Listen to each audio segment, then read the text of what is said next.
All right, what's up, everybody? Welcome to the first ever Drunken Idaho podcast. This is Ron here, where we are recording in the wilderness, and I'm here with my buddy Jake. How you doing, Jake? What's happening, Bo? And we are going to talk about the first book in the Dune series, and also kind of speculate a little bit about the movie, obviously, because it's coming out very soon. Natural. I've done a video on it. I've seen the first 10 minutes. I've seen another 8-minute clip. We both saw the trailer. Right. So judging by that, we can get into the book and then talk about what we think maybe. I think it would be cool to do what we think's going to be included in the movie, and also what we don't think, what they're going to leave out. Because obviously they're only doing 2 movies for the first book, and they are going to... It's just inevitable. They're going to leave some shit out. I agree. So maybe, I don't know, maybe we could start on that. We could start on just the beginning of the book. What do you think here? Well, you honestly, you just came back from going out and going down to town there and going to see the actual, the Villeneuve fucking release. Yeah. And his 10 minutes here, 10 minutes there. You got 20 minutes of the film, you dickhead. I mean, that's awesome. So, I mean, honestly, we probably should start there just because it's so fresh and that's kind of awesome. Yeah. I mean, so okay. What did you have any expectation going in and seeing this? Like, any preconceived notions? Yeah, you know what's weird is I listened to a live stream, actually. This guy, a guy called Robert Meyer Burnett did it. I had never heard of that. He did, he does a YouTube channel. He's got like a pretty successful YouTube channel. And he knows a lot of people in Hollywood, so for some reason, or somehow, he got a hold of the script. Really? And this was months ago. This was actually before the... actually, it's a year ago now, because it was before the whole COVID thing. Right. So he got the script and did a whole live stream basically talking about, what he thought of it. Okay. But obviously, it's hard to spoil much if you're a Dune fan. But the one thing that he said that was really interesting was... Right.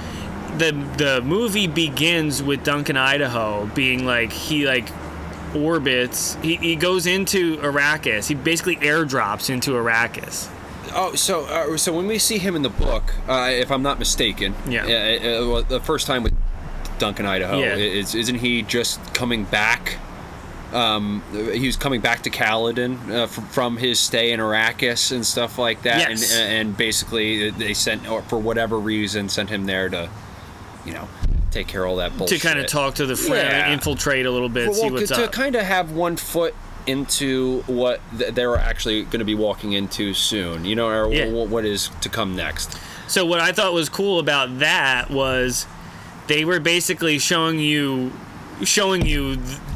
what happened before that, because that's his introduction in the book. I like the idea. And I like the idea of that. That wasn't in it. They changed that beginning. Really? They changed that beginning, so it starts off with a little, I don't know, introduction by Chaney. It's a voiceover. Okay. And she basically sets up the whole world. She tells you Arrakis, what the whole thing's about. She says that the Harkonnens are kind of ruling over their planet, oppressing them, all this shit. Right. And you see little clips of the Beast. Oh, Beast, yep. Kind of taking over. You see a bunch of burning bodies. Makes sense. The other thing that's really cool is you see one of the Fremen come out of the sand, basically. Okay. And stab one of the Harkonnen soldiers. So I'm like, okay. And at first I was like, wow, this is kind of weird to start it like this. Right. But I also understand because, you have people like my wife sitting next to me, doesn't know anything about Dune. Right. She told me after that helped her kind of get a grasp of it. Okay. So I understand why they did that. But it doesn't start off right on Caladan like it does in the book. To some degree, it's like some bizarre form of what Lynch tried to do with the Princess Irulan. Yeah, could you imagine if they tried to do that again? That'd be great. My God, it's Virginia Woolf again. Virginia Woolf here. Yeah. But then if you watch the trailer, you see that really cool spaceship coming into Caladan, and it's Drunken, Idaho, and he's coming back from his mission. I don't know if they're going to start it from that, or they're actually going to show what was supposed to be the beginning of the movie just after all those scenes that I saw. I do like the idea of them introducing some form of context to a lot of... the book starts off, and it begins as abruptly, to me at least, as it ends. Right. In terms of the book, I don't know how the movie's going to translate into that. I have no idea how the fuck you would even film this goddamn movie with all the crazy shit in there. Right. Fantastic, but like, that's a lot of story, dude. But to some degree, I suppose I'm hopeful that it's not going to be as well. I guess I'm not quite sure how I feel about the movie because I haven't seen any of those things. I only seen the trailers. I'm kind of hopeful because of what he did with Blade Runner, and then not that was a perfect fucking movie, but that was at least a step in the right goddamn direction. I couldn't imagine anybody else doing the Blade Runner sequel, and I kind of feel the same way about Dune. It's like I can't imagine anybody but Villeneuve fucking making this movie. Yeah, well, and doing it some form of justice. Right. That was the one thing I was scared about because this has to be a bigger movie than Blade Runner 2049, obviously. So when going into it, I was thinking that maybe he's going to drag it out and have a lot of slow, just really steady shots of like somebody walking around in the sand, like he did in Blade Runner. But I feel like he kind of learned his lesson here. Everything I've been seeing is shit like that. Like because the pace was so fast for Dune. I'm like, what is this? It's like one of the most slow burn books ever. It's totally a slow burn. And the beginning is just like boom, boom. Here's Caladan. Here's like all the information on the fucking Fremen and the sandworms and all this shit right in the beginning. And it was then insane. All of a sudden, all the Harkonnen shit happens and fucking. Their plan comes into fruition. Yeah. And the book just... Like, whenever Paul and Lady Jessica are out there in the desert and they start the whole Fremen aspect of the book... Yes. Everything slows the fuck right down. Right down again. Like, right, and that's after the Battle of Arakeen and all that shit. And that's 350 pages into the fucking book. And that's the thing, too, is we obviously, we both... love this book and we love this series absolutely, and obviously if you're going to be listening to it, we're pre-recording this, so if you're going to be listening to this after, we also don't want to shy away from maybe saying some shit that we don't like about it, and it's not that much really. We're not really going to say that much, but you just touched upon that. There are a couple you can't even really call them chapters. There are a couple sections when they are in the desert where I'm like, whoa, you're right, like this slowed down a lot. You're like, oh boy. But it does all make sense at the end, and I get why he did take that much time to I do go as through. Well. I mean, I look at it from literally a literal context. Yeah. You're in the desert. Yeah. What the hell is going on in the desert? A whole lot of fucking nothing. All these people are worried about is water and sandworms, specifically not pissing them off. You know what I mean? You can't have your what are the shields called? Well, it was like the shield wall. Not the shield wall, but the Holtzman shields. The Holtzman. Yeah, you can't have any of that shit going on. You'll piss them off. Right, so you can't use it. That shit is obsolete. A killing frenzy, I think he says in the book, or it's. There's a bunch of little aspects like that, but I mean, I kind of half expected, like when I was reading it for the first time as a teenager, where it's like, Paul and his mother, they have the ornithopter crash, right? Yep. And it's just them venturing out into the desert. There's not a lot going on out there. Of course, the book is going to slow down. You just killed off half the cast of characters, all sort of. You know what I mean? Like they're just not as prevalent as they once were. It starts out as this. Just kind of to some degree, a clusterfuck of all these different personalities at the beginning of the book. You have the motivations of Paul Atreides, or Duke Leto. Yeah. You have the motivations of Lady Jessica. You have Paul. You trying to understand Paul. Then it goes straight to the Harkonnen and Pytor and all that shit. And it's straight into who's Thufir. You know what I mean? And he fucked up because of the the seeker. The hunter-seeker. The hunter-seeker, you know. Oh, so that's a whole thing. Then you have Drunken Idaho being Drunken fucking Idaho. You know, fucking, he just got back, and he's this guy. They talk about dual allegiances, and it's like, what is going on here? You know, it's like we hardly know these people, but they're still so awesome. I'm glad you actually just brought up Drunken. I just said it. Drunken I just said the Idaho. name of the podcast, Drunken Idaho, because actually the reason we're calling it Drunken Idaho is because we are actually drinking a couple beverages right now. I'll do this after in the beginning of every podcast. All right. We know what your answer is going to be all the time. It's always the same. But I'm drinking a New Belgium Voodoo Ranger. This is the American Haze one. Yeah. And I totally forgot about this beer until recently. Yeah, absolutely. I was like, oh yeah, this would be perfect for the podcast. I love those Belgian whites, dude. So you gotta love it. And then obviously, I was just about to say, for those who don't know Jake, you don't know Jake. You don't know Jake. Jake exclusively, I've never seen anybody else do this in my life, exclusively drinks Guinness. Yeah, that's about it. Guinness draft. So, yeah, so that's what he's going to be drinking I'll still ask him every podcast. I'm like, Jake, what's your choice of booze today? I will gladly tell you every time it is always Guinness. And I might be boring sometimes. It could be a Bud Light next time. You never know. But for now, Voodoo Ranger, and that's why the podcast is called the Drunken Idaho podcast. But absolutely. Moving on. So, yeah, maybe we should talk about the very beginning of the book and kind of just dissect that a little bit. Okay. Well, I mean, the book, as I said, for me at least, it kind of begins as abruptly as the book inevitably ends. You know, It's like there's all this shit going on, and you spend hours reading this thing, and like all these personalities, all these agendas, motives, whatever, and it just leaves you off on this it leaves you in a strange place, and you feel like you're in a strange place when you start the book. But what it does is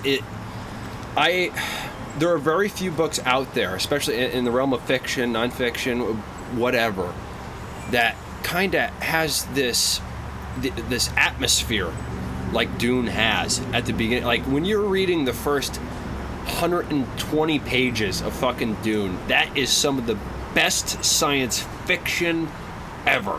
Just in terms of how it presents itself and how it sets itself up for this whole planet, and like he really creates a history. Yeah, I don't know. It's kind of hard to describe to some degree, I guess, at least right now.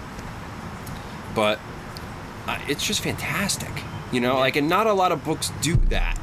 Like, I can't think of another real science fiction book where I was just like, fucking wow, you know. Like, nothing reminds me of Frank Herbert and what he did with fucking Dune. Like, there is nothing like that out there. There are obviously other series, like you have, just the two that come to mind. Obviously, Foundation, and you have Hyperion as well. But I feel like I feel like most science fiction novels. Well, most of the popular ones are very self-contained. Yes, generally, and don't have this big, overarching Lord of the Rings type of world building. I guess that's kind of what I was getting at to a certain degree, and that's kind of how it feels. It though I think wasn't there that famous thing where J.R.R. Tolkien didn't necessarily like. Oh, that's the best. Dune. It's hilarious. He tries to be like so nice about it. Yeah, so British. You about can tell he read it. It was probably like, what the hell is this shit? What the fuck, you know? He probably didn't say that. It wasn't like super Christian, so he wasn't swearing or anything. Definitely. But yeah, I totally get why he wouldn't like it. Dune is like the degenerate science fiction version of Lord of the Rings. But there's nothing that I can think of that's necessarily degenerate or the Baron. Yeah, well, maybe, but that's just because it's actually a compelling antagonist. Yeah. Unlike anything he did with Lord of the Rings, and I fucking love.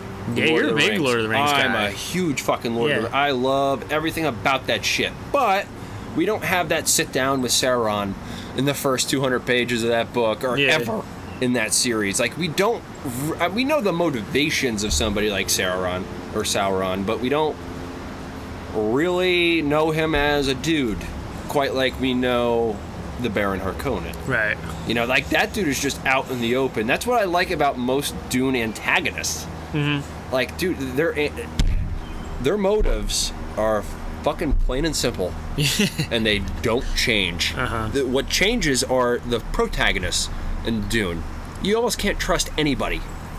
You know, like, you can't even trust that Drunken Idaho is fucking Drunken Idaho out there. You know, he's probably, what is it? Fuck, what is it called? What? When he becomes the clone. The Gola. The Gola. You know what I mean? Like, you can't even trust that he's actually him a few books in. You know, he's just this copy of himself. And he's a good guy. You know, like, it's just ridiculous. I just like the motives of everybody are just so obscured, except for the antagonists. Like, you don't really know where anybody is getting at, unless it turns into, you know, obviously further down the line, it becomes a little more clear and all that shit. But, like, the first book is kind of strange in that way. You don't really know their motivations. There's no real motivations other than them coming to a new planet. It was given to them by the Padishah Emperor. And that's kind of about it. It's about them adjusting into this new situation when they left a paradise, from what it sounds like, on Caladan. You know, it's just like, why? Other than it being, maybe it financially, economically made sense to them. But even that doesn't make sense. It's like, you're a duke. You have all the money in the world that you want. What the hell does you having control of Arrakis have to do with anything? It's funny, my brother brought up that point, and, you know, you guys both are bringing up a good point there, and my response to him was just, that's because the book needed to happen. You know? Could you imagine if he was just like, nah, we're good, we'll just stay on the counter. No, we're good. That'd be I'm fine here. They're like, really? You don't want to control like the spice and all that? No. I'm good. I'm pretty good. I mean, we're like pretty rich here. We got a castle. We're right by the ocean. Yeah. Like, we have our permanent shore house over here. Yeah.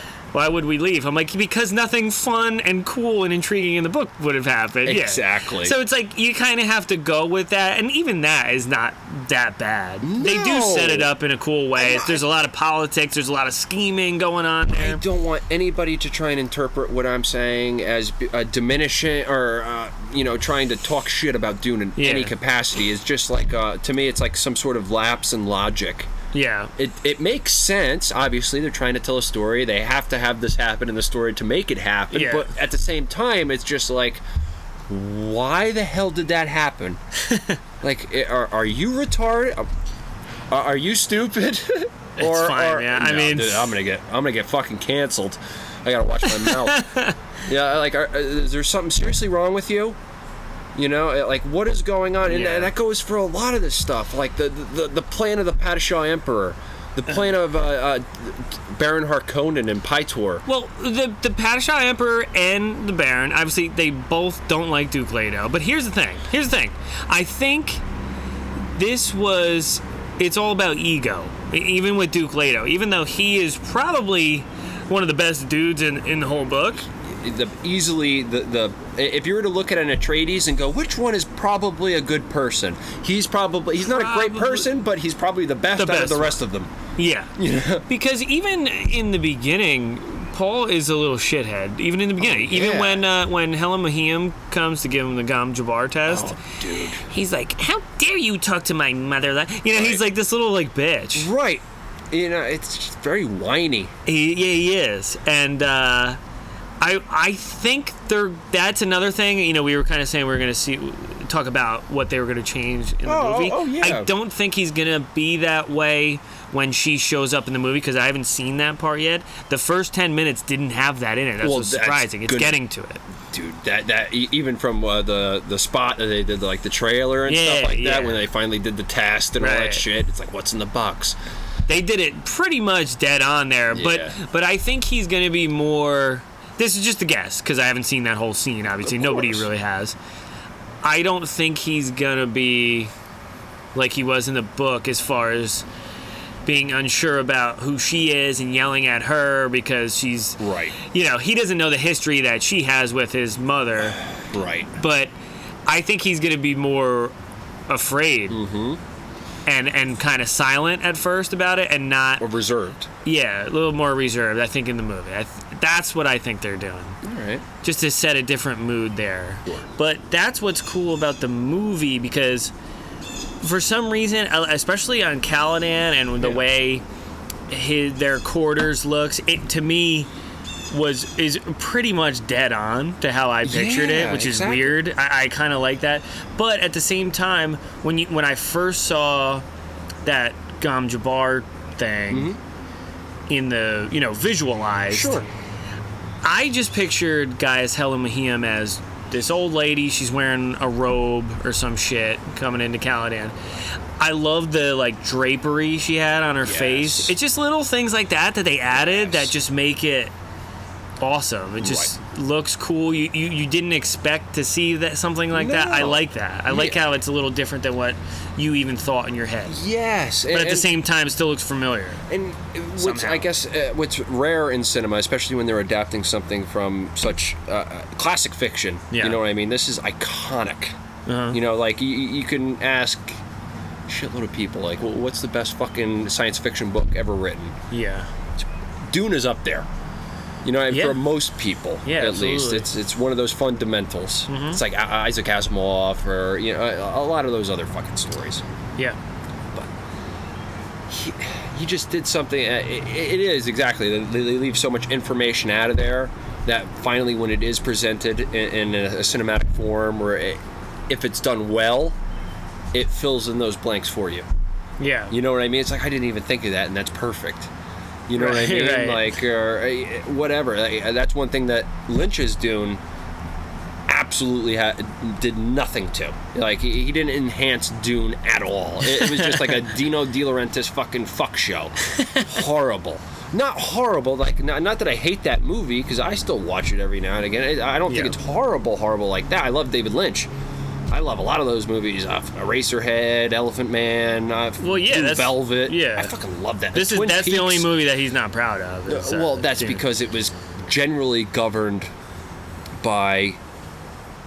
It was taken away from him, but I still don't think he would have done a good job. I don't think he was right for it. Well, what I don't understand is. I don't know why he took the job, really.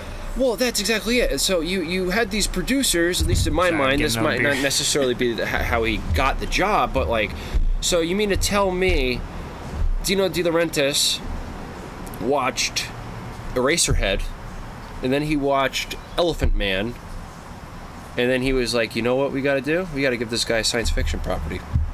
Yeah, a little weird. What are you thinking? And Frank Herbert even said that. He watched Elephant Man, and he said, I think this David Lynch guy would be good for Dune. I don't know how he came to that conclusion. But, I mean... Whatever. Well, he's a true auteur. You know what I mean? There are very few actual auteurs out there. Oh yeah, absolutely. I like a lot of his movies too. I wouldn't say I'm the biggest Lynch fan, but I do. As you get older, you kind of respect it. You respect it a little more. I was gonna say get it. I'm like, I don't know if anybody does get it. Well, especially you have him saying Eraserhead is my most spiritual film. Yeah, it's that's my most lighthearted film. It's easily my most lighthearted film. Yeah, but obviously we have a better filmmaker for this material. I feel like we're in better hands than they were in the 80s. Mm-hmm. Unfortunately, we don't have Frank to sit there and I would like to hear his conclusion on this on Villeneuve's interpretation of Dune, because I think if I'm not mistaken, I read somewhere he grew up reading that book as well. That was something. Oh, Denis? He's a huge fan. Really into He's Dune. been wanting to do this forever. This is a bucket list thing. It kind of seems like to him. Yeah. At least in terms of his career. Yeah. So I am totally confident in him. I don't necessarily think there are going to be... I think there are going to be things I don't necessarily like about the movie when I watch it, but I think I could say that about anything. Yeah, I mean, you'd be crazy if you didn't have one thing that was, this could have worked better or whatever. I don't know. Maybe it is a perfect movie for all we know. I doubt it. Yeah. I think there might be a couple. My guess is there's going to be a couple minor things that we go, I didn't really see it playing out that way, Yeah. In the book, or I didn't picture this certain thing looking like this, or just minor things that fans like us would kind of pick apart. Yeah. And I think the first thing that comes to mind with that is the Harkonnens. I didn't picture them. It's kind of like they're an amalgamation of the Tleilaxu and the Harkonnens, because I feel like the Tleilaxu were always described in the books as having like really pale skin and like bald. Yeah. And at least I think bald, but I know they did have like a pale complexion, and they were. Yes. I think they were also like supposed to be like a little tinier too. I don't know. That might be the Ixians. I'm pretty sure it's the Tleilaxu. I think the Ixians are more like normal people. Oh, okay. Yeah, you're right. You're right. I didn't picture them being like that. I might have maybe pictured the Baron himself being bald, but I just didn't think that they were all going to be bald, and that might be my one nitpick just about everything I've seen. Like, I would have liked, and I really like that actor, David Dastmalchian or whatever. Who's playing Pytor? Who's playing Pytor. Yeah. I think he's so creepy. Yeah. It's, like, perfect for him. Yeah. But he's just, and then you see what he looks like, and he's just bald and has a black suit just like everybody else with the Harkonnens. And I'm like...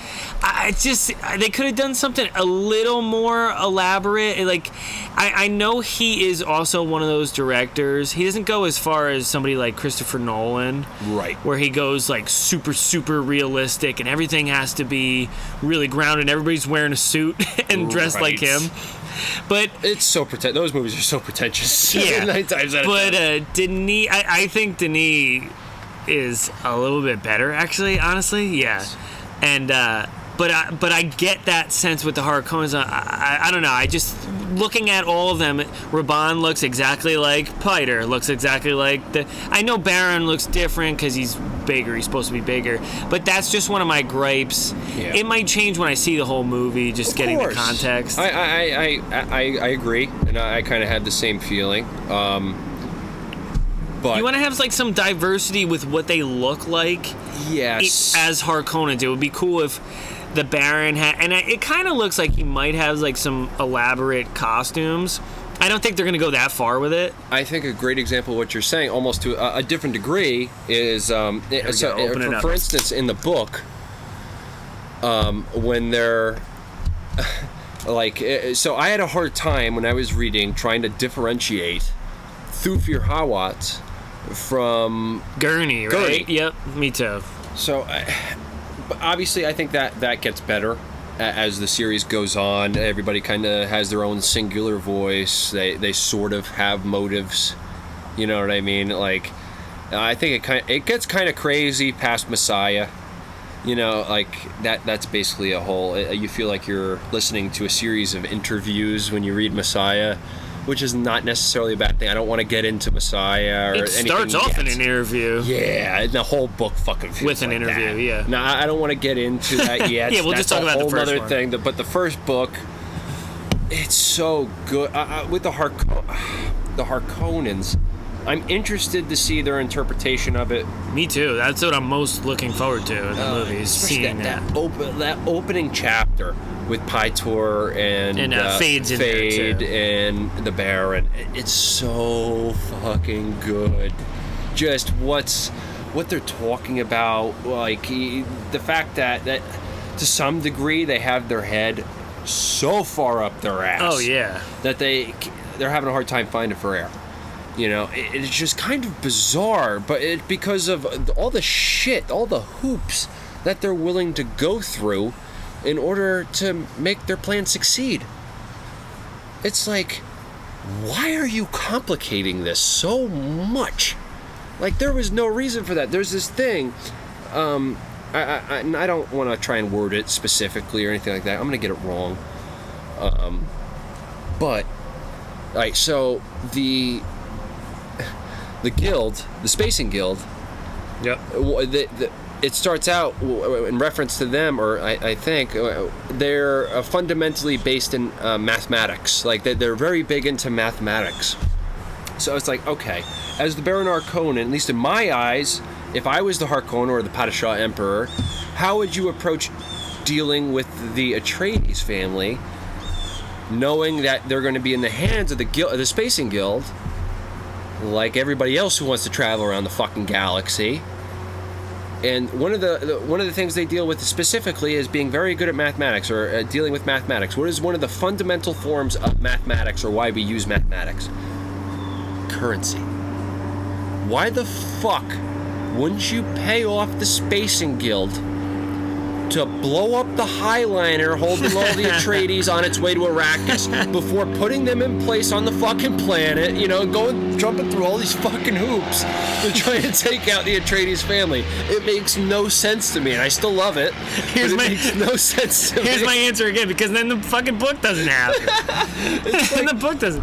Why would you just pay off the Spacing Guild?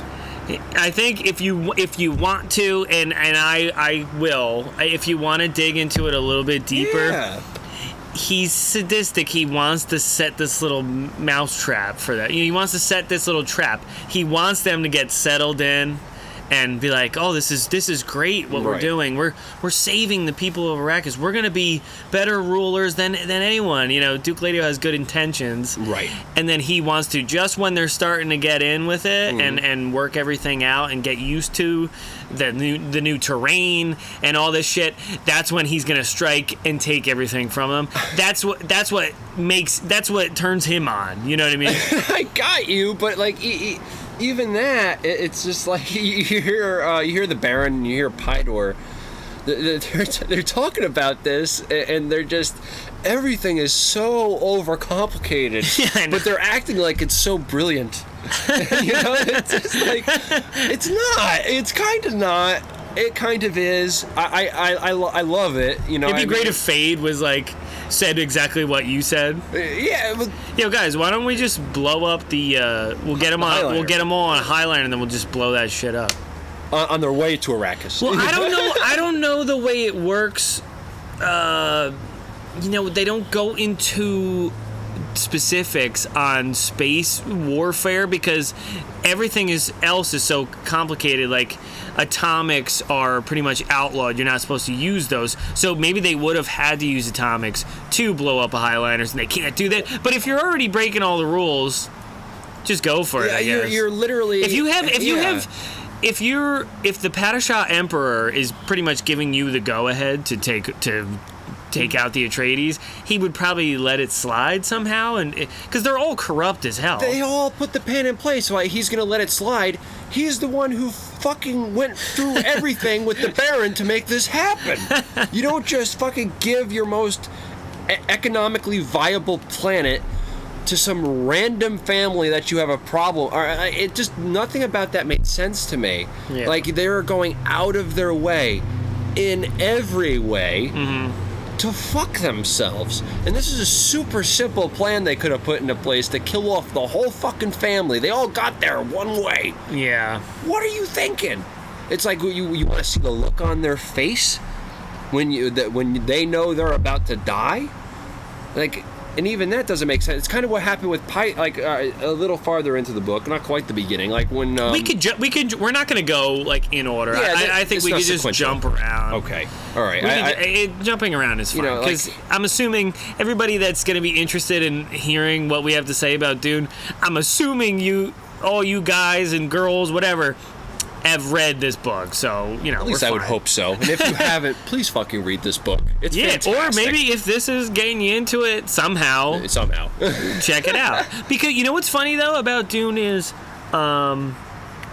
you can have someone explain the whole book to you. The whole series of books, really. The whole series, and then still go back and read it, and it doesn't affect anything. It's not one of those like, that's such a spoiler. Frank Herbert does that in the book.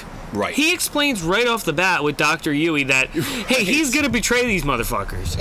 He says it right away, but I kind of like that because it's not about the, and usually I like that in my TV shows and stuff where, oh, I didn't see that coming, and whoa, that's crazy, I can't wait till next week. Dune is not like that. it's more getting involved in the world and immersing yourself in this. It's total.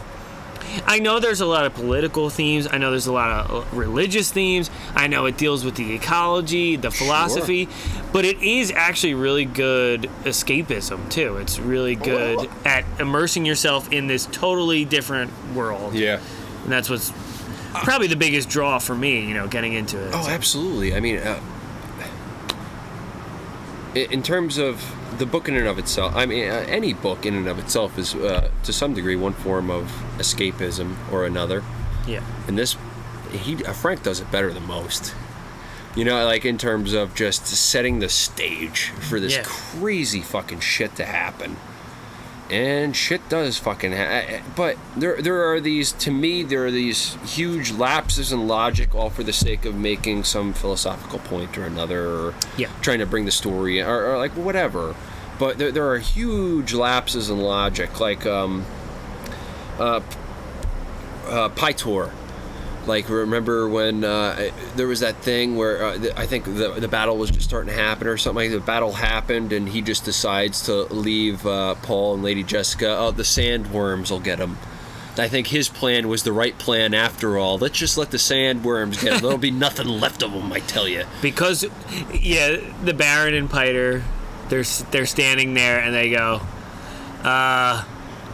for the benefit of the story, we will put them out into the desert because the sandworms will definitely kill them. So you guys could have killed them. You guys could have easily. Let's be honest. I don't want to say this word because I don't want to. If this is on my YouTube channel, whatever.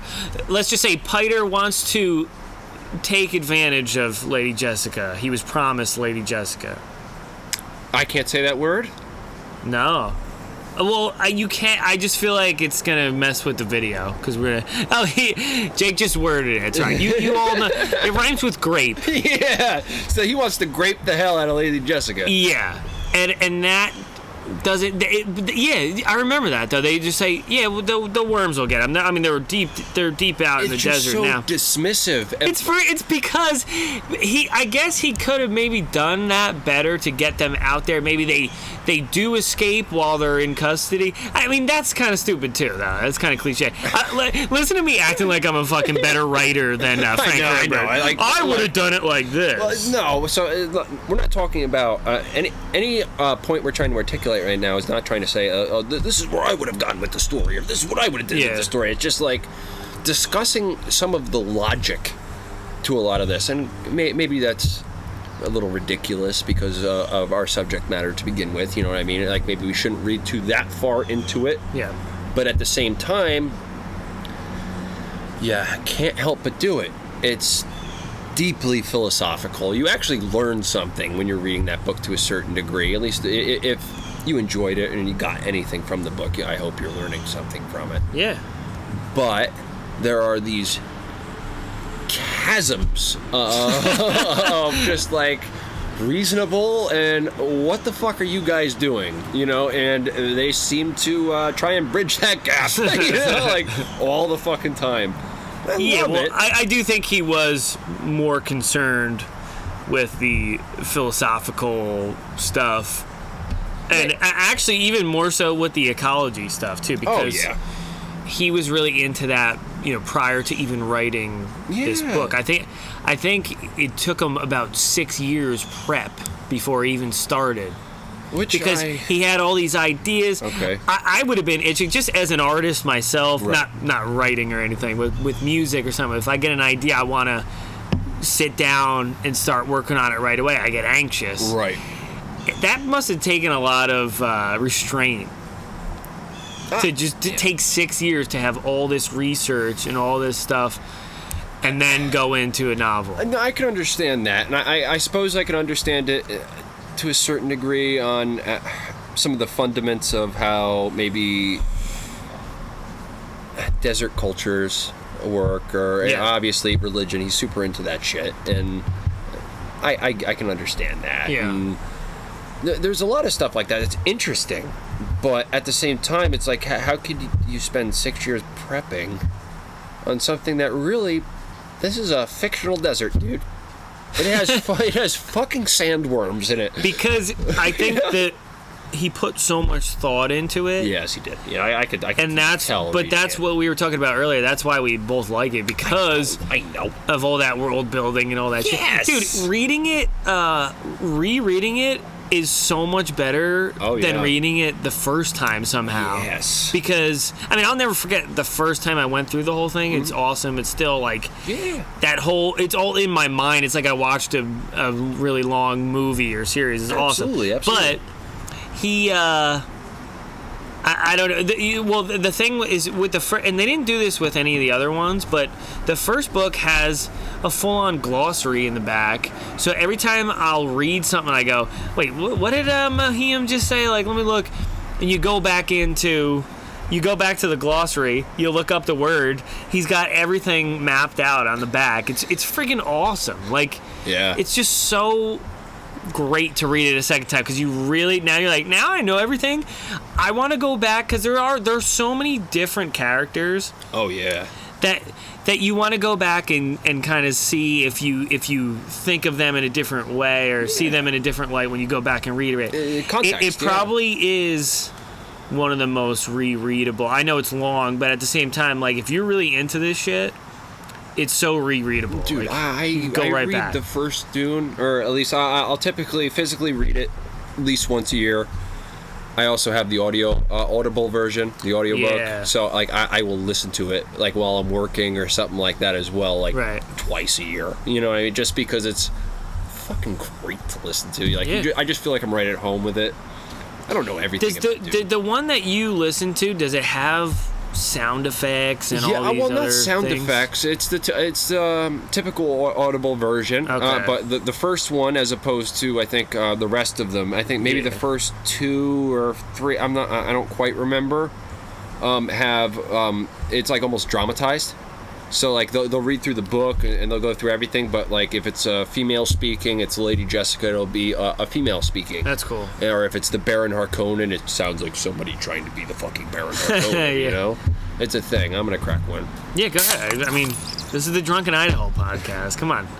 That's a part of our immersive experience. You get to hear us slurping on beer and cracking one open. This is where we get drunk and talk about Dune.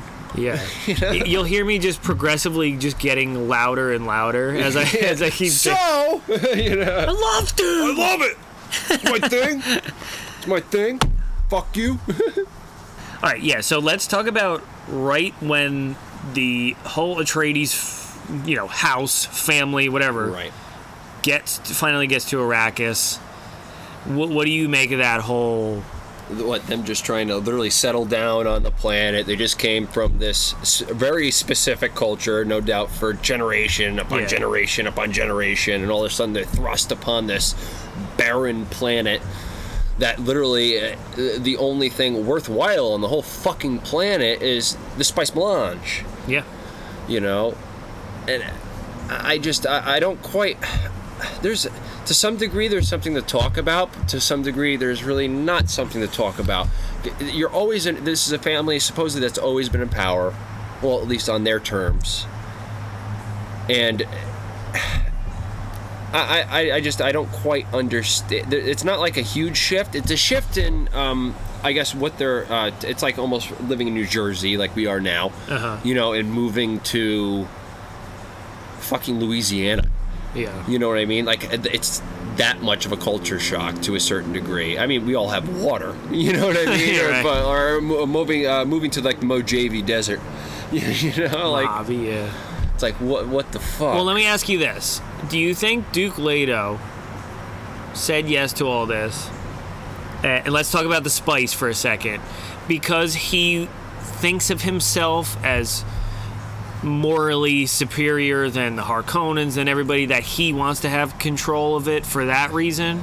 Or is he just like the rest of them and he wants to have control? I have a difficult time understanding why he said yes in the first place, especially because in the book they reference him, the Duke Leto is a hard one to hoodwink. Right. You know what I mean? Then you think of... and that's all he is fucking hoodwinked. But he does... I think he's overconfident. Mm-hmm. Because... hubris plays a huge factor in this. He obviously knows that it's a trap. Yes. but he's so confident that he could overcome the trap because he thinks all his guys are the best guys, right. And they still blow it. All right, so that's what I'm saying. All right, so it almost reminds me of the Phantom Menace. Oh no! When Darth Maul is right there, he's standing over the ledge, and fucking Obi-Wan Kenobi is down there in the pit, and he's holding on with his fucking fingertips for dear life, and you're like, holy shit, what the hell's going on with Obi-Wan Kenobi? And then all of a sudden he's just down there forever at the fucking edge and shit like that. It's like, dude, you could have killed him. Like, force push that motherfucker down into that hole, and he's so fucking dead, he can't even handle it. You know what I mean? And all of a sudden he just, what the hell is going on right now? His fucking face contorts into this weird fucking Dathomirian fucking what the fuck is going on stare. And all of a sudden fucking Obi-Wan does like a front flip over him and chops him in half. It's like, that is kind of what Duke Leto was to me. It's like, dude, you had everything in place. You had everything in place. You had an army. You had a planet with water. You were living on a paradise. You were in control. If it ain't broke, don't fix it. Why the fuck are you trying to fix it? Just because the Padshah Emperor said, hey, you know what? This guy. Yeah. This guy.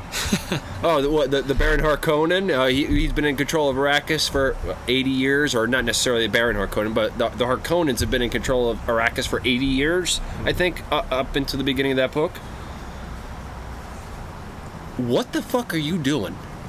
You know, I don't understand that. Just in terms of a power play. There's no real power play. Yeah, power play. And did you think he had some sort of satisfaction because in his mind... Well, no, because he knows it's a trap. So I would say if it would almost be better if he was stupid and didn't know it was a trap, because then he would think he was taking power away from the Harkonnens, right, and saying, look, they're not in control. They're not harvesting the spice. We're doing that now. Mm-hmm. They left. Mm-hmm. So I feel better about this. Look, what I have loved to have stayed on Callahan. Yes, Callahan. Callahan Auto Parts from Tommy Boy. Would I love to have stayed on Callahan? Sure. But I'm doing the right thing, whatever. Right. But you're right, though. He fucking knows. He knows. He knows it's a trap. It's like he knows it's a trap, and he doesn't fancy himself easily fooled. It's just like...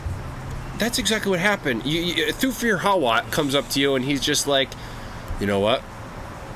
There's a traitor in our midst. You know what? Well, yeah, Jesus. It's probably Lady Jessica. Yeah. We had this note, and half of it was disintegrated, but the one part that we were able to salvage, and by the way, the courier is dead, and we are sure he knew nothing.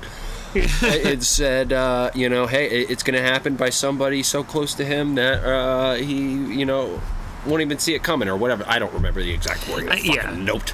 But, like, it was something along those lines, and it's just like, is your head so far up your fucking ass that you can't see you're being fucked with? You get to this planet and automatically you have a one of the seeker hunter or hunter seekers, whatever they're called, and you have all of this shit going wrong. You have Thufir Hawat, who you've really never questioned before in terms of his practicality. All of a sudden that's called into question.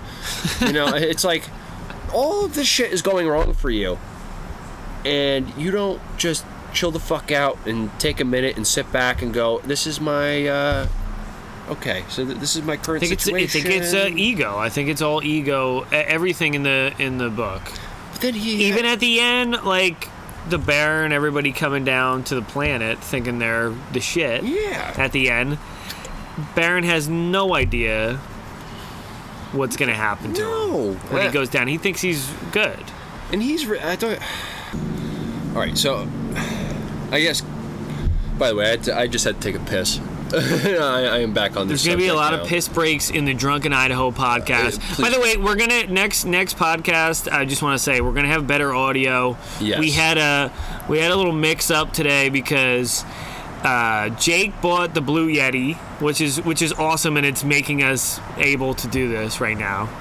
But we couldn't hook up both of our microphones. We need one more piece of equipment.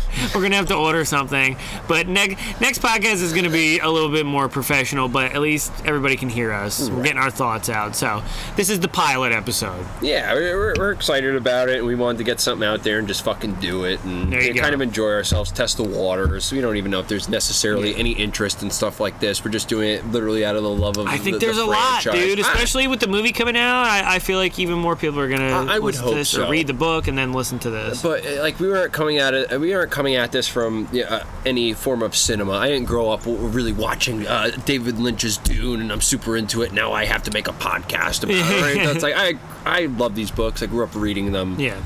And I would love to talk about them. And I can't think of a better series to really talk about than Dune, because there are so many things I love about it, and there are so many things I just don't quite understand about the series. But that's good. That's good though, because it's funny. I didn't think when I first read it, I was so wrapped up in everything. I really liked the whole setting. I liked all that stuff.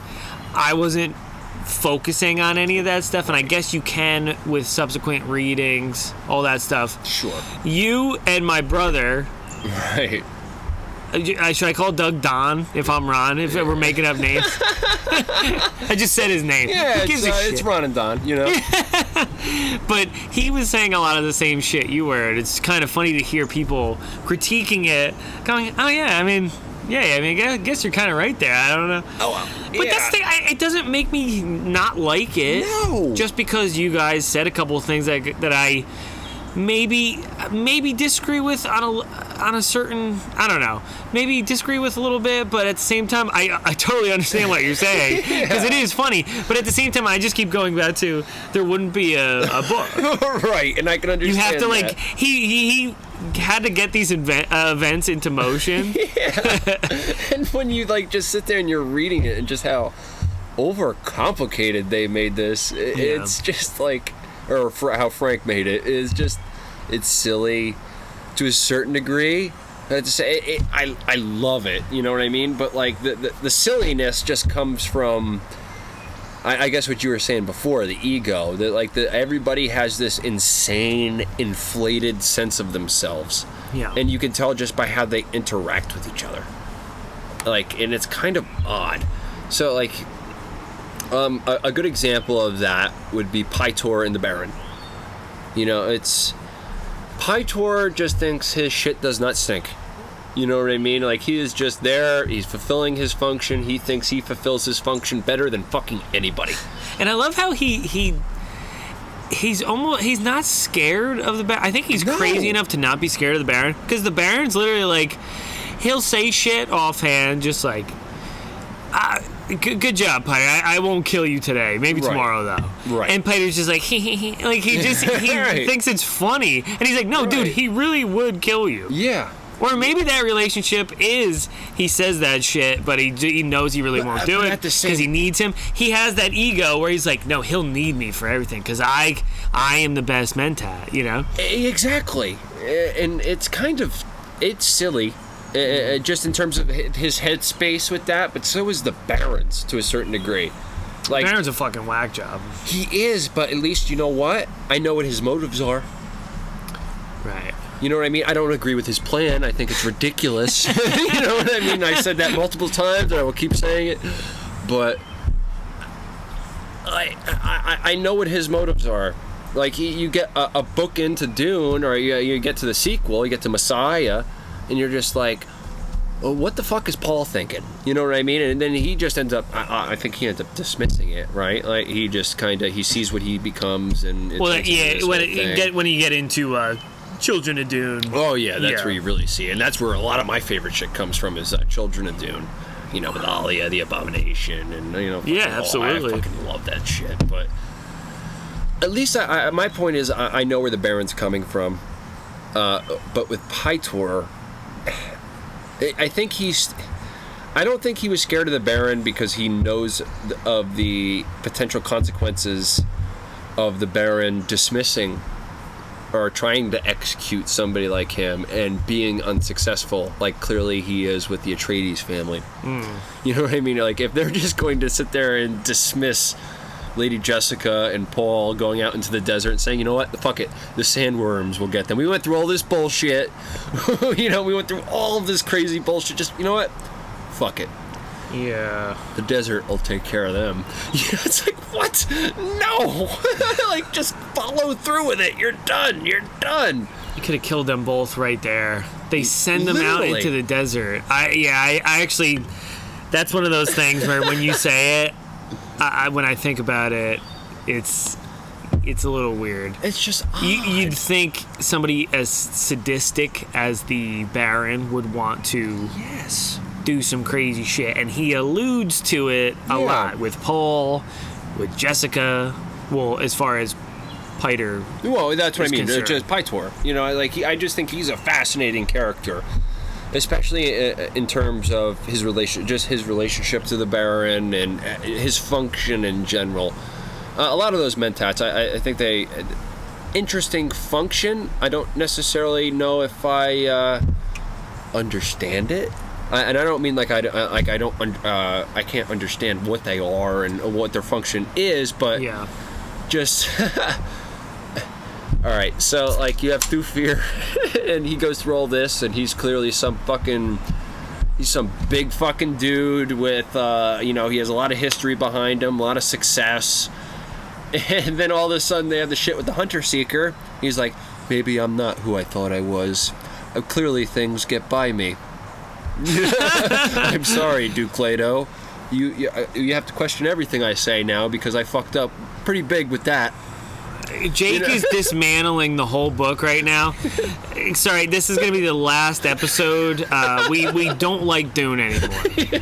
We just figured out it's all a farce. It's a farce, I tell you. But no, it's like... So what's interesting is you have these people who deem themselves supercomputers to a certain degree, or I love the idea of that. A human computer, I love the idea of that. So do I. But at the same time, every time you see them in the book, it's just them either not being able to accept their fallibility, or once they realize that they are fallible, it's them trying to process that. They just can't. Here's what I think would be really funny, because they all went to some sort of mentat school to become this over years. Right. The whole thing with Frank Herbert talking about how humanity has evolved and human evolution and all these things, and somebody could, you kind of believe that somebody could become a human computer. Right. It'd be amazing if they were all making that up the whole time. Just saying what they thought. Like, he's asking him for advice. He's like, I think it would be like better if you did this. Like, he's just making shit up. Just literally making it up on the fly. And that's why everything got messed up, because he put so much stock in Thufir just knowing exactly what to do. Exactly. And Thufir's just making shit up the whole time. He's like, oh God, I hope he doesn't find out that I'm just making this shit up as I go along. Right, and that's kind of what all of them are. It's like, they've never been to my school. They don't know that it was just it was all bullshit. Exactly. It's just like, they're like everybody else. It's like going to college and having a major in something and you don't know shit about it. They majored in running the fiefdom on Kaladin. Like, oh, perfect. That would have been hilarious. Freaking Thufir. But I do like that stuff.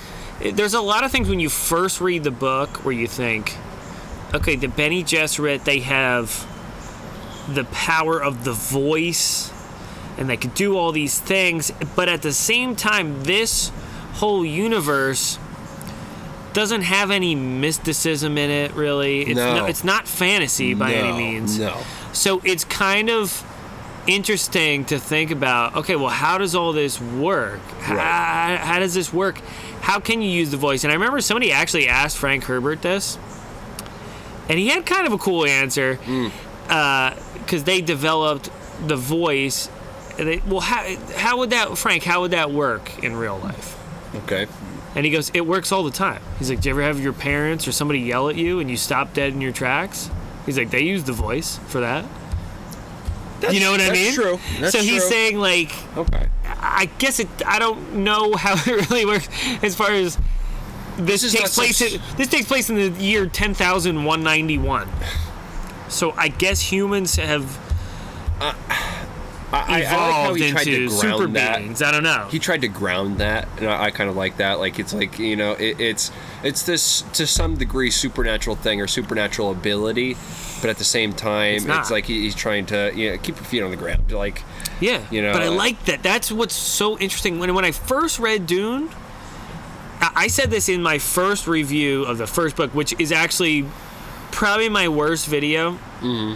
Just because Dune was so new to me, and I didn't know that you don't have to explain every little detail about the book. You can just talk about it like we are now. Right. And that's like that is the mistake that I made the first video, but you learn from that, and you just learn how to dissect things, talk about it.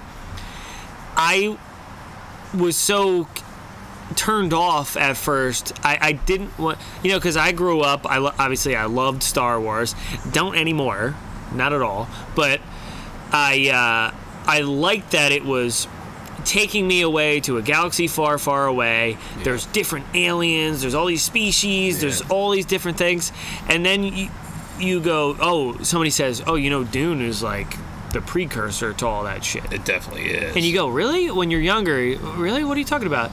And then you read the synopsis or whatever, and you go, that's nothing like Star Wars. What the hell are you talking about? No. I totally get all the comparisons. Oh, no, I get the comparisons, but like if you read a synopsis of Dune compared to Star Wars, you're like, okay, this is nothing like that. Yeah. But then you actually read it, and you're like, oh, okay.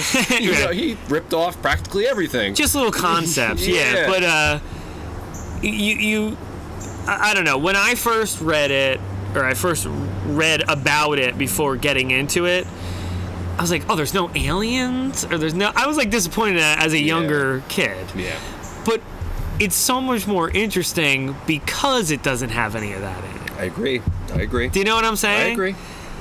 And that's... It takes a little while to get into that part of it. Right. But all the things, the mentats, the Bene Gesserit, using the voice, all that shit, the spice, what it does to you. Spice melange. It's all fantastic. That shit is fascinating, and I think, to bring it around to what you were talking about, I think he focused so much on that shit because he had great ideas and great concepts that people have stolen for years. Right. That he didn't think about some of those little holes or whatever you want to call them that you were talking about. Yeah, and I understand that. But to be fair, I do that with everything I like. You know what I mean? If I like it, I pull it the fuck apart, you know, and I question a lot of it. And it sounds to some degree like, does he not like Dune? Like, why, you know, or whatever. No, but I feel like people should be able to criticize even things that they like. It's just part of humanity. It's human nature. It's human. I just don't get people that get on a podcast and go, everything's great. Good night. Right. That's it. This is perfect. It's all good. Granted, there's nothing wrong with Dune. If what happened is what I said would have made the most logical sense, you know what I mean, about like, you know, fucking just blowing up the Highliner and stuff. It's literally what you said, a conversation we had a couple of weeks ago. Yeah. You know, it's like, and we got him. And that's it. And then the book ends. Yeah, after 70 pages, you got him. 70 pages. It's just a little short story about. Yeah. When watching the Baron Harkonnen, the only really, because I didn't watch the sci-fi ones or anything, the only real cinematic interpretation I had of that character was specifically the Lynch version, other than what I read in the book. And I just did not get the same feeling from that character that I got from the book. Like, yes, I questioned their whole plan and all that stuff, and it doesn't really make a whole lot of fundamental sense to me. But I still get the feeling that he's an intelligent guy that's been through some shit, not just this disgusting slob that's suspended in midair. He's like in some form of suspended animation because he's so fucking fat. Yeah, well, here's the thing about that, and I can't believe they're doing it. You see it in the trailer, too. You see it in a little. It's the only clip he's in the new trailer. Right. They're just showing, and I think they're showing him just brief little things, right, and just like one or two lines because. Right. I guarantee you he's in the movie for like 10, 15 minutes. Oh, so almost like Hannibal Lecter in Silence of the Lambs. Because you got to think it's the first half of the book that they're filming. They don't want to blow their whole load. They don't want to show you everything. No, but you have to do him, the justice that he has never been shown. Yeah. On a cinematic He's level. gonna be it's not really hard to be the best one.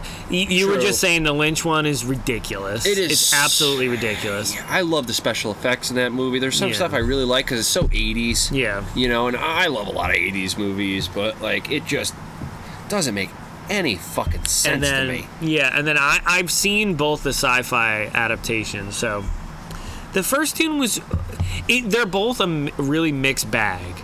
Yes. Because you got people like William Hurt playing Duke Leto, who I don't know. I don't even think he probably just read the script and they were like, he was in an off time in his career and they offered him a little bit of money. He was like, all right, fine. I don't even know what this is. So how do you feel about Oscar Isaac? In terms of what you saw, not that we've seen the movie. Right? So we can't really have a real opinion on it. No. So I didn't get into this before when I was kind of explaining what I saw in the first 10 minutes. Right.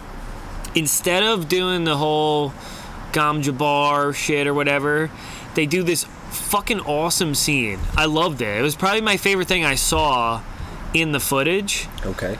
And it wasn't really in the book. It was more kind of just explained. They do that a lot in the book when they'll explain about all that happened in a few sentences. Absolutely. And they do the same thing. At least I think. I don't obviously remember every sentence of the book, but they do kind of just say, "Look, the Duke has agreed to do this, blah blah blah blah blah," and then he comes into the book, and you get what you get. Right. But you actually see him make the agreement because people from Kaitain come down to Caladan in this awesome fucking... And that's the thing with the movie, too. The ship designs are so awesome. Really? You watch the new Star Wars, and you're like, this is just another fucking X-Wing. It's so boring. Yeah. It just looks like... It's just so boring. Uninspired. Yeah. All of the Dune ships, thank God, look incredible. They look weird. They look really weird. Right. This thing comes down, it's like this little ball. Yeah. And it's got this really cool design. The legs come down. Right. And you got all these fucking weird looking people come out of it. It's so good. I guess the great one of the best examples I saw, because I only saw those couple of trailers, or of something like that. They have clips of it in the new trailer. So you remember there's that one person standing in that, it's a dust storm. You can't really see shit, and all of a sudden you see something firing up right there, and it's a circular thing. Dude, that's the Harkonnen harvester. Oh, dude. Fucking looks amazing. Fucking fantastic. When it looks so good. I'm fucking pumped about that. That's what I mean. Just little things like that. Just seeing a ship excites you with the Dune stuff. And then when you look at a Star Wars trailer, you go, I don't fucking care. Yeah. That's a ship from Star Wars. Right.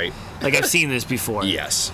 Dune is you could tell the people that were designing this shit fucking were super into it, or they love the challenge of trying to create something like this. It just looks so 60s sci-fi, when sci-fi was good. Right. You know what I mean? Or when it was trying. It pumps me up, dude. Even the music, I don't know if you... Hans Zimmer released the first 2 tracks. Well, I don't know what order it's going in. I follow him on Twitter. I don't know. He just released 2 tracks from the soundtrack. Right. A week ago, I guess, at this point. Okay. They're both fucking awesome, and it sounds serious. It's not look, I love John Williams, and I love what he did do with Star Wars. Oh, of course. It's iconic. I think it was a little, to use a word you just said, a little uninspired, because he didn't... I feel like the material that he had to work with in the new ones was shit. So he still made... It was decent. He's still John Williams. It's probably better than most scores, you know what I mean? Of course. But it wasn't as good as his older shit because he had some sort of inspiration there. He had that scene with the twin sons and Luke looking at it you have something to work with. Yeah. Hans Zimmer... who I like. I'm not he's the best composer ever. He's my favorite. He does a lot of mainstream stuff. And I've said this in one of my videos when I described the whole footage and shit. Right. He's taking it serious, man. Some of the shit I heard even in the exclusive stuff, because they do this little featurette with the music. Oh, okay. And he was talking about how he said the same shit. He's like, I watched a lot of space-themed movies, sci-fi movies, space operas when I was younger, and he's like, I would hear like flutes in the background, and I was like, that sounds like just something somebody would play on Earth, not in like a galaxy, different galaxy or whatever. Right.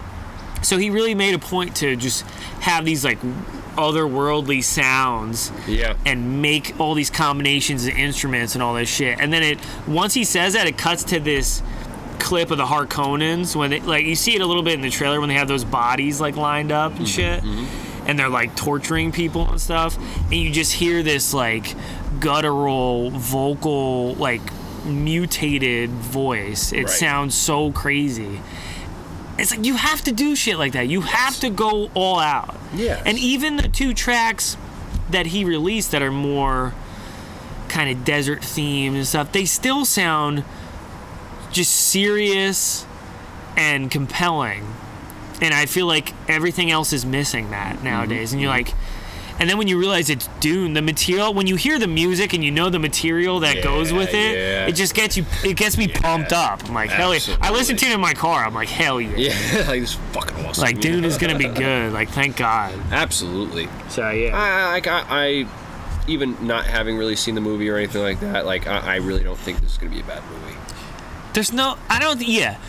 And I think there is a runtime out. I think it's like 2 hours and 2 minutes. Could you imagine? 2 hours and 2 minutes? 2 minutes. No, 2 minutes long. Just 2 minutes. You saw 20 minutes at this thing, but the movie's only 2 minutes. But that's the director's cut. That was the extended cut. Yeah, it's 2 minutes long. Dude. The Baron just shows up and farts on everyone, and then it's over. That's it. No, but... Could you imagine he goes up to Lady Jessica, he's like, I am your father. Oh my God, I'll walk out of the fucking theater. Like, it's like Darth Vader all over again. But that's another thing that was taken from... fucking George read Dune. He went, oh, so the villain's the villain, Baron, he eventually becomes her father. Okay, I'll maybe take that and make Luke Darth Vader's son in the second one. Just do Dune. Maybe spice mines a castle. Just spice. I don't know. I'm going to go back to the ranch. Yeah. He took all that shit from Dune. But anyway. Definitely did. Sorry, I'm just bitter about Star Wars. To a certain degree. I fucking love those movies. You talk. Anybody can talk as much shit as they love about as they want about Star Wars. I fucking love it. Not modern Star Wars. The original trilogy. Yeah, but everybody loved the original trilogy. Well, most sane humans, except for my brother. Say I hate it. It's like, I love that. So it's like, I can completely, anything from The Force Awakens on, it's just like, that's not my problem. That's not my yup. I wish I could do that, but you know what? The problem, here's the main problem with that. Star Wars, the first 3 Star Wars movies weren't already books that they adapted. Right. So the only Luke Skywalker we had was on screen. So when you fuck Luke Skywalker on screen, you fuck him forever in the pantheon of, pop culture and in the movies. Right. You can't really, even if this new Dune movie sucks, like the David Lynch one sucked in the 80s. It didn't ruin Dune because Dune was a separate entity as the book. Well, right. And you could tell he wasn't really into it. You know what I mean? Like, that was not his cup of tea. And I can understand that. Like, you also can't ruin Batman because Batman has so many incarnations. Everybody has their own Batman. You could go, my Batman is the Batman animated series Batman. Yeah, Kevin Conroy is my Batman. That is the main problem with Star Wars. You can't do that with Luke Skywalker. You can't go like, oh, there's comic book Luke Skywalker. There is technically, because there are comic books with Luke Skywalker in it. Yeah. But he exists in the movies. That's it. Well, he wasn't from something prior to that. No. So when you fuck his whole character up, it's over. Right. Like, you ruined it for good. Right. And thank God, like, even if this is bad, like what I was just saying, you can't ruin the books. Well, and that's what I'm hoping they won't do. Because I don't necessarily think they're going to do something like that for Dune. Like, I don't think it's going to go much past. I hope we get a part 2. I think we will too. I think they'll finish out the story. I don't think we're going to get a Messiah or a Children of Dune or God Emperor or any of that stuff.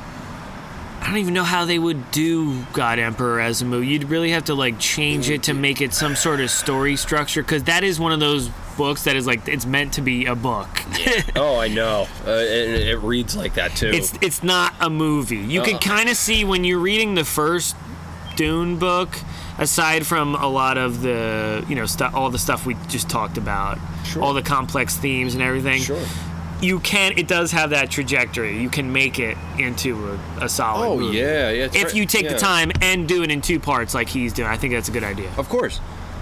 I don't want to jump so far ahead or whatever in what we're talking about. We can hint at other things. We'll do full-on podcasts about the other books and stuff, and actually get into, you know, some of the specifics and stuff. And this is kind of like a very loose conversation just about everything. You know, like this is the first one. We're just trying to this is the get introduction. it out of our system. You know what I mean? Like I've never had anything like this. This is my first podcast. Yeah, I've never done anything like this. Just talking about shit.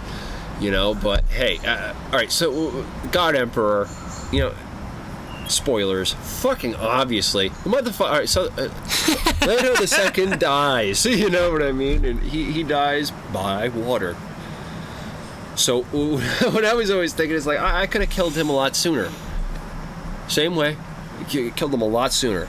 You know that old prank where you put a bucket of water over a door that's ajar? And He's got prescience, though. He would know. No. So if he walked into his bedroom or something like that, all of a sudden a bucket of water spills on him and he's fucking dead. He would know, man. He knows the future. He knows prescient. Oh, that prescient fucking nonsense. Yeah. Prescient. That's shit. We're gonna get a lot more criticism. Yeah, we'll talk about that later.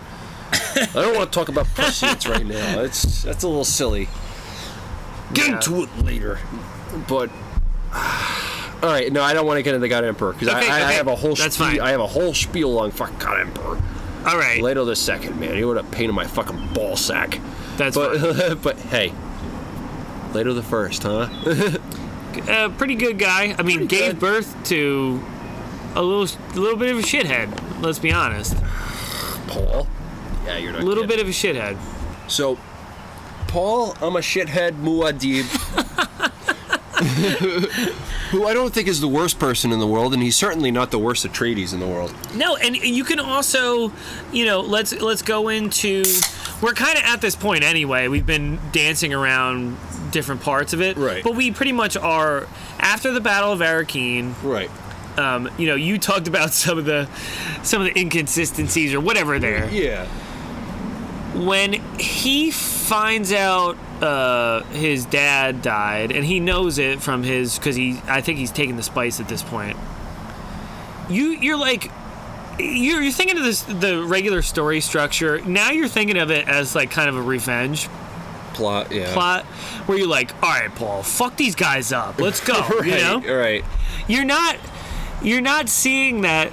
No. This dude's been a total shithead. The whole time. Literally the whole time. Literally the whole time.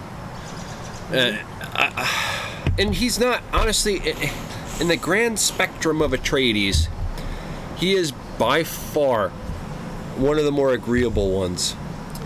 You know what I mean? Like, oh my God, well, he gives birth to an even worse fucking kid. Jesus Christ. Oh boy, does he. You know what I mean? But, like, in terms of his reign and, you know... Well, not his reign, because we don't really get into that, but him becoming Muad'Dib and, you know, the Kwisatz Haderach and, you know, all that stuff. It's the prophecy. The self-fulfilling fucking bullshit prophecy that they have. Like, it's insane to me. A lot of it's crazy. Only because I guess I am naturally... I have a natural disposition towards trying to at least distance myself psychologically from... this aspect of religious extremism. Why does everybody in this book think there's some deity to a certain degree? Because the Bene Gesserit sisters, here's the thing, are the biggest pieces of shit. Yeah, they are. I mean, everybody is, but they are the biggest pieces of shit. Yes. They've been manipulating everyone. Yeah. Yeah, no, everything they deal with is fundamentally, and I say that word a lot, I don't know why I'm jumping at it, might be the beer. Drunken Idaho. It's so political. You know, so if you deal with politics, you are probably an asshole. Especially if that is one of your main focuses. You are an asshole. All of the Dune series is really hard to quantify. Yeah, because it all goes in these crazy directions with every book. Yeah. You know, and it's all the same. You know, it's all similar. It's all Dune. But it's so fucking different. Well, when you get to the fifth or sixth book, I only read through God Emperor. Right. So when you get over there, you kind of forget you're still in this world, and then you go, "Oh shit, remember Paul?" You're fuck, right. That was forever ago because it spans thousands and thousands of years. Yeah. And it just fucks with your brain because if you're thinking of like just regular storytelling, and people do time jumps and stuff where they go, this happened in the 1950s. You're thinking of it all in our world. So you're thinking, oh, well, this is a flashback to, you know, our main character's parents or something. This takes place in the 1950s, and then this takes place in present day. Right. It's hard to gauge that when you're reading Dune because you literally start off fucking in the year 10,191. So you're like, how far in the future? You're like, so that is... You get to a point, even in God Emperor, where that shit is ancient. Right. To what we started off with. Which is like, it's just hard to wrap your mind around it. It's so cool, though. Yeah. Yeah, no, you're not wrong. Absolutely. So, yeah, I kind of like that it spans that many years and everything. Me too. But the first book, though, I mean, it's a classic for a reason. It definitely is. It definitely is. It has... He somehow crammed all these ideas into a pretty simple plot when you get down to the the plot, bare bones of it. The plot in and of itself is very simple, which is cool though, and it's so funny because I think he purposely made you want to, you know, let's go back to kind of where we left off. So he's in the desert with Jessica, right? And he basically just told her everything. He told her that her husband's dead.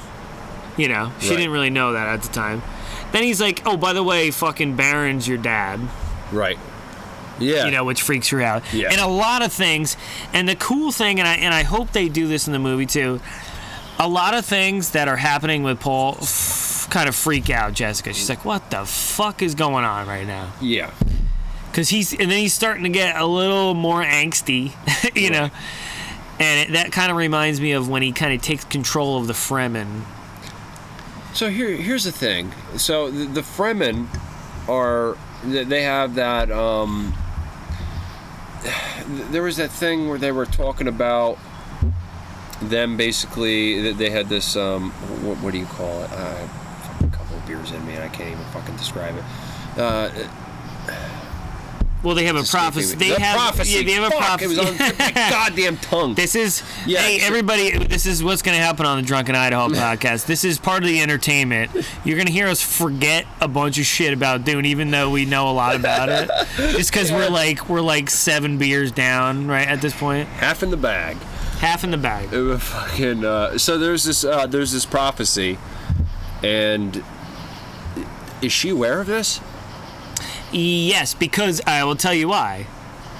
She acts like she's not. Was she like excommunicated from the Bene Gesserit for a while? No, I don't know. Because that bitch comes and fucking does the whole gum jabbar fucking test with him. Well, I know. So but here's the thing. Not excommunicated. The Bene Gesserit. Jesuit. No, it's Gesserit, bro. Gesserit? Yeah. Okay. All right, you're kicked out. Get out of here. I'm out of here. That was a good show, everybody. Fuck, what is it called? Oh my god. Now I'm getting drunk with the terminology, but what they do is, the Missionaria Protectiva, it's basically the Bene Gesserit, like I said, they're pieces of shit. They go throughout the galaxy and they spread these lies. But to their favor, though, they do say, because they know eventually their breeding program is going to create the Kwisatz Haderach, right? So they embedded that into Fremen culture. So they've been thinking this all these years. It's like, yeah, eventually somebody's going to show up, like Paul, right, on Arrakis to do that. They set up all this shit, right.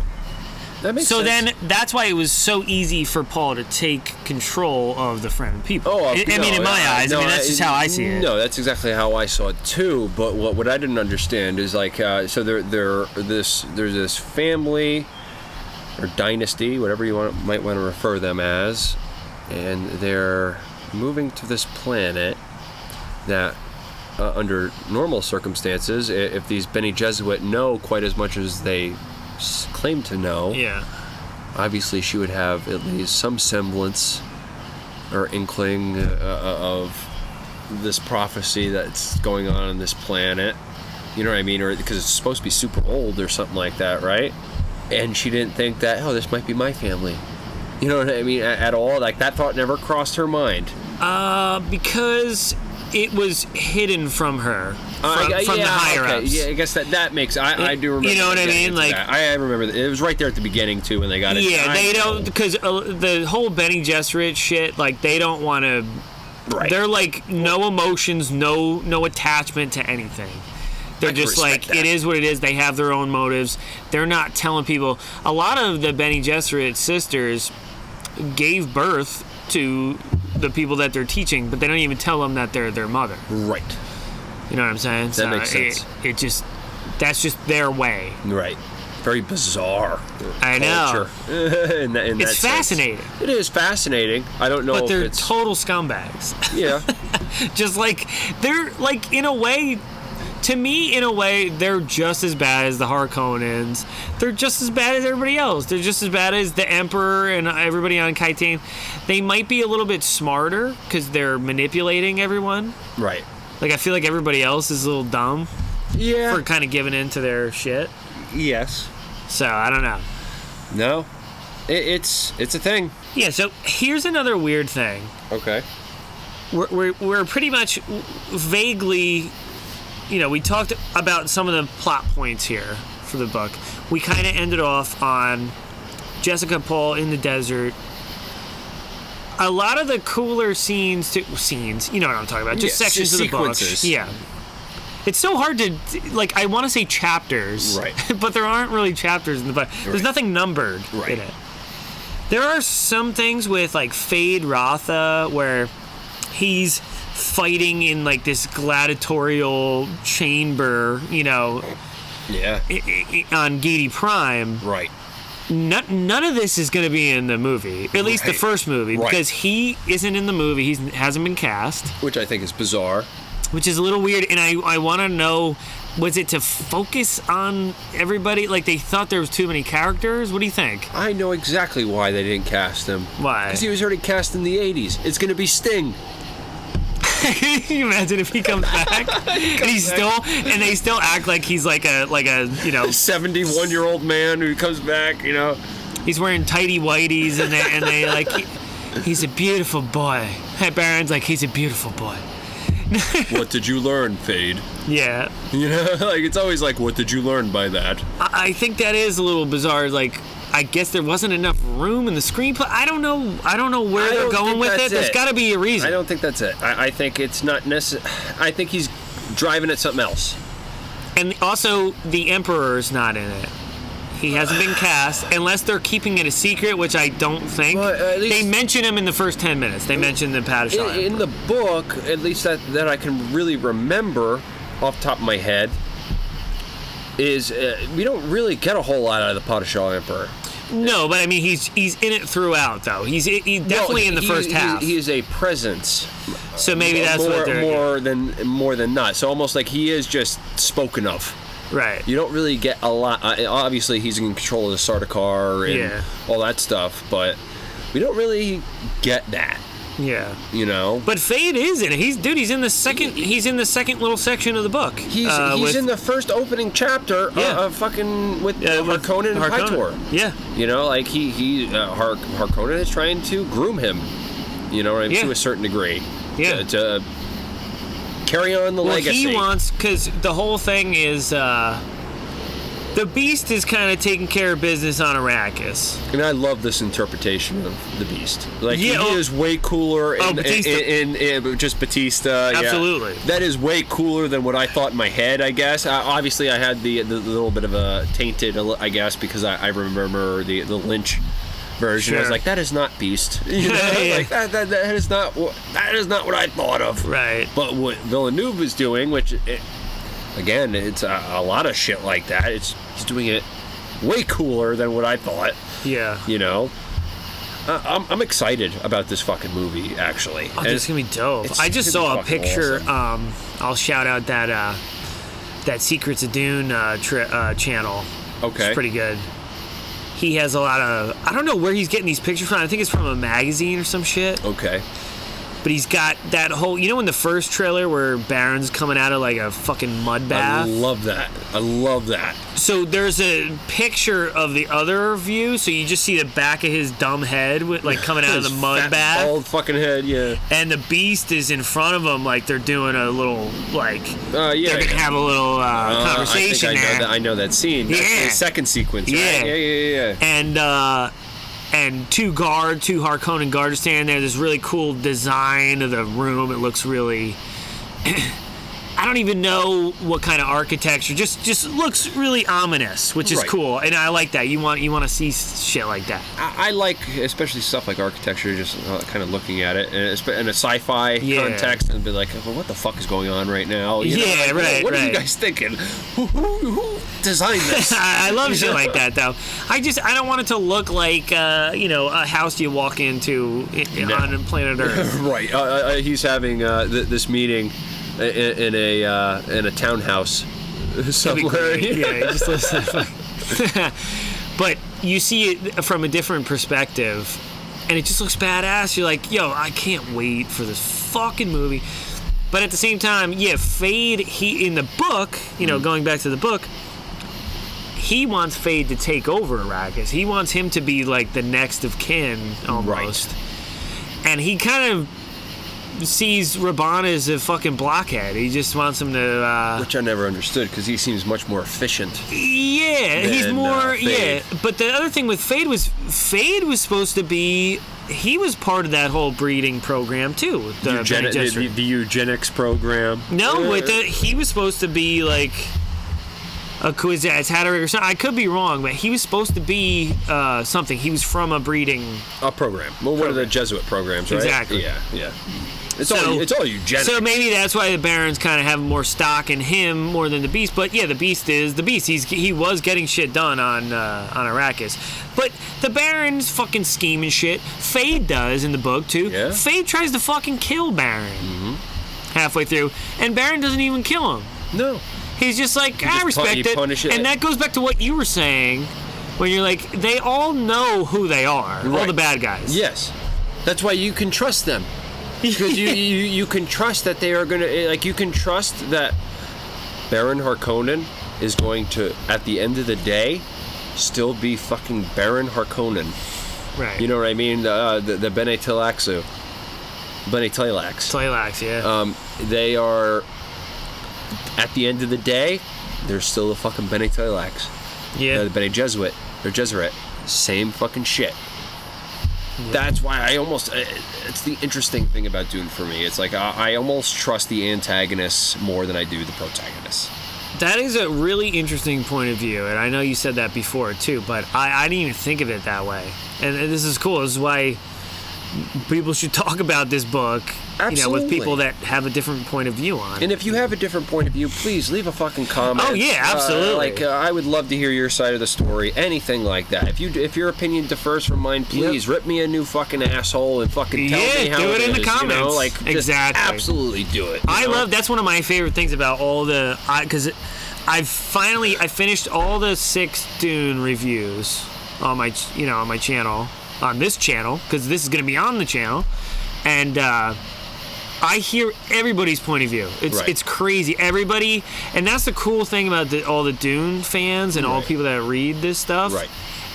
Everybody has a different, like, it's not even like they're correcting me on anything. They're just saying like, this is what I think about it. And it's awesome. I love that. It's awesome. I love that. You know, there's a ton of room for it. Yeah. So like Jake said, you gotta, everybody leave a comment.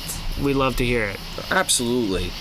You know, especially if you have a different opinion than us. Like, I would love to be enlightened. It's more fun. It's more fun to talk about. You Absolutely. know? Absolutely. So yeah, at the end of this, you're in the cricket edition. This is you're probably hearing the last 30 minutes. You've probably heard more crickets than us talking about Dune. But just picture, we're literally in the middle of the woods right now outside. We will, like I said earlier, we're gonna have better microphone audio quality. Yes. Next episode of the podcast. But for now, we're just kind of this is the rough pilot. This was a test run. You know, we've never done anything. On these terms, we've never done anything like this. Yeah. You know, we're just talking about something we love, and we hope everybody else that's listening to this has some form of affection for this series that we do, and we just want to open up that dialogue. And if there are people out there that really like this shit like we do and just want to have a arbitrary conversation, it doesn't have to fucking mean anything. And we've loved it for a while, and we've been talking about it for a long time, and so we took it upon ourselves to sit here and try and just have some form of discussion about it. And whether that means anything or it doesn't mean anything, we just wanted to talk about it and see if people would be interested in it. And if you are, please subscribe to the channel, and we'll try and put more that would of these help up out there. a lot. Yeah. And you know, hey, it is what it is, and I would love to get more in depth on the actual the books and get into the sequels and actually really have a discussion about the first book and not just us glossing over events and talking about some of the sequences that meant something to us or issues that we had, or don't interpret anything we said as like us trying to diminish the book. You know, it's us really just trying to have a civil conversation and talk about something we love. You know, people have been doing this about Star Wars and all that shit for years. Yeah, I think Dune is it's about time where people start having well, it's obviously more popular now. It's gonna get even more popular with the movie. Because of the movie, yes. And that's good though. I think a lot of people are gonna come our way. I hope you guys come with us. We're gonna because you think this was a little critical this time. Get ready for when we do. I think our best episode is ahead of us. It's gonna be the Dune Messiah one. It's gonna be insane. Yeah, it's just gonna be Jake and I fighting the whole time. literally about that whole book, because I one of my most popular videos is Dune Messiah. The title is Underrated Classic. Ugh. And Jake probably has a lot to say about that. I do. But for whatever reason, when I first read it, it just hit me right. I liked all the new additions to the lore, like everything. But that's another conversation for another day. Yeah. I don't want to get into that. I'm probably gonna cut all that out. No, don't. We're gonna do better in the future. Trust me. We're gonna have a full production. It's going to be way better, but hopefully you enjoyed the conversation as is. You know? I hope you also enjoyed our special guest, the New Jersey Crickets. Yeah, the New Jersey Crickets, they're out in full force. Yeah, but I mean, hopefully we can get to a point where I know we've thought about having a couple special guests lined up. Yeah, just some people that we know that really like Dune that can maybe offer a different perspective on it than we do. Absolutely, or maybe people who have the completely diametric opposite opinion than us. Yeah. You know, like, or whatever. You know, I like the idea of confrontation with stuff like this, and not in confrontation. That's what nerds used to do, man. Well, every nerd used to sit around and fight about shit that they liked or didn't like. In any negative form. I like the idea of my ideas being challenged, and not that you necessarily got any of my really ideas right now through this podcast. I'm still kind of adjusting to this format and trying to understand how this works and shit like that, and I hope I get better over time. But I like the ideas, my ideas being challenged, or I like challenging other people's ideas. You know, I think Dune's perfect for it too, because there's so much shit to unpack with it. Dude, so much baggage. So much baggage. So it's perfect. You know. Yeah. But I really hope you, and I to some degree, if you stuck with it throughout this whole time, I hope you somewhat enjoyed yourself, and I hope you will revisit the podcast again if you're so inclined.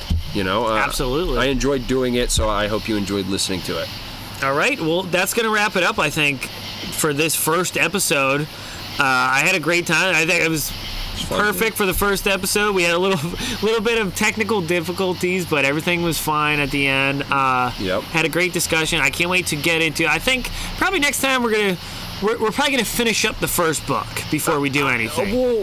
This was a little free form, and I don't want you to think we were just some, like fucking scatterbrains jumping from one thing to the next. It's just like that's kind of the idea what this first one was. That's what happens when you have a couple beverages. Yeah, well, it's Drunken Idaho. Drunken Idaho. This is Tell not your a war friends video. about the Drunken Idaho podcast. This is Drunken Idaho. But I had fun doing it. I hope you had fun listening. Yeah, all right. Well, that will wrap it up. I will let you guys know when we're going to do another one. And, leave a comment if you like this. Or even if you don't, leave a comment. Like or dislike. Subscribe to the channel. It really helps me out. I've been covering Dune for a little while now, probably for about a year now. Go check out my Dune playlist if you're new to the channel.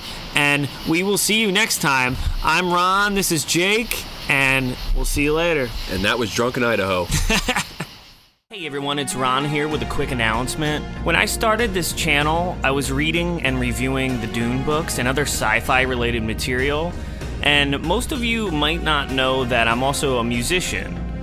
So when I was reading these sci-fi books, I started to get inspired and decided to make my own soundtrack to use for my videos, and now I'm excited to tell you all about the first volume in the Ron Reviews original soundtrack collection. This album includes the first 17 tracks featured on my channel, and it's available now exclusively on Bandcamp. Be sure to check the description of this video for the link to the album. Thanks so much for the support so far. I know I'm just starting out, but I hope you're having as much fun as I am. So check out the original soundtrack Volume 1 on Bandcamp. This music is great if you want something moody and atmospheric to listen to while you're reading some science fiction. I think you're going to love it. Thanks.